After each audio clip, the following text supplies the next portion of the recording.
Taharuki kubwa iliyozuka kwa wafanyabiashara wa eneo hili la Tobo la Pili pamoja na makonda na madereva wa daladala za maeneo haya limeondoshwa rasmi tatizo hilo la kuweka kituo pamoja na kufanya biashara, na hili ni agizo kutoka kwa Baraza la Manispaa ya Mjini kutoweka biashara ya aina yoyote, lakini pia kuweka kituo cha daladala katika maeneo haya. Jina langu ni Hassan Saidi, lakini nyuma ya kamera ni Ashura Mzee, na hapa afisa habari wa Baraza la Manispaa ya Mjini Yasir Al-Bakhsan ana haya ya kutueleza.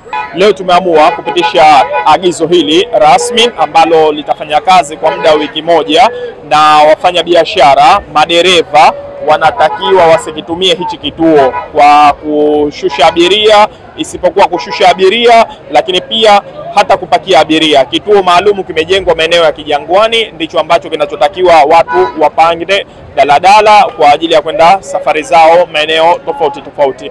Kwa hiyo Baraza la Manispaa ya Mjini halitosita kumchukulia hatua yoyote mfanya biashara ambaye atakayefanya kazi biashara zake maeneo haya ya Tobo la Pili, ambapo tayari agizo limeshatolewa la Baraza la Manispaa ya Mjini. Atachukuliwa biashara yake na hatorejeshewa biashara yake. Kwa hiyo wanaosema labda hapa waondoe watu, labda hata na kituo wakivunje cha daladala, kwamba hapa kusevu na kituo kuwe wazi, kwa hata biashara tunaenda kwa sehemu ambayo watakuwa wametupangia. Lakini mimi nahisi au nadhani wangetoa tutamko, bwana mnatakiwa muende sehemu fulani ili tukafanye biashara sehemu fulani. Na hiki kituo, kwa ushauri wangu, kama wanafanya hivyo labda wakivunje, kwa sababu hapa ndio kuna movement nyingi ya watu. Kwa hiyo wote hao watapokaa, labda hata mngekuja kama mida labda ya jioni kuanzia saa 12, hapo ungekuta watu wamejaa kote, watu wanafanya biashara, wanapata riziki. Ni kweli, lakini tunatii agizo labda la serikali, tunatoka, lakini wangetupeleka sehemu ambayo kuna movement ya watu. Hakuna vitu vya kutosha, sanifahamu, hamna vitu vya kutosha. Kituo ni Kijangwani, na Kijangwani yenyewe ukaangalia station iko mbali, na huku ndio mjini. Unaona, huku ndio mjini. Kwa mjini ndio kuna mambo yote. Ushauri wangu mimi kwa serikali, watafute kituo kilichokuwa center na mjini, ambapo kuna movement wa abiria. Wasiteseke abiria, tusiteseke na sisi. Kuna ndugu zetu wanatoka bara, wanatoka Pemba, wanakuja na mizigo, wanakuja hapa kituoni. Mtu kisa nauli hana, pengine mtu kaibiwa, tunawasaidia sisi. Je, watu kama hawa hapa wenye mizigo na watoto wadogo wanatoka maeneo, mnawasaidia vipi wakati hapa mjini ndio kwenye population ya watu wote hapa mjini? Inakuwaje gari msipeleke Kijangwani?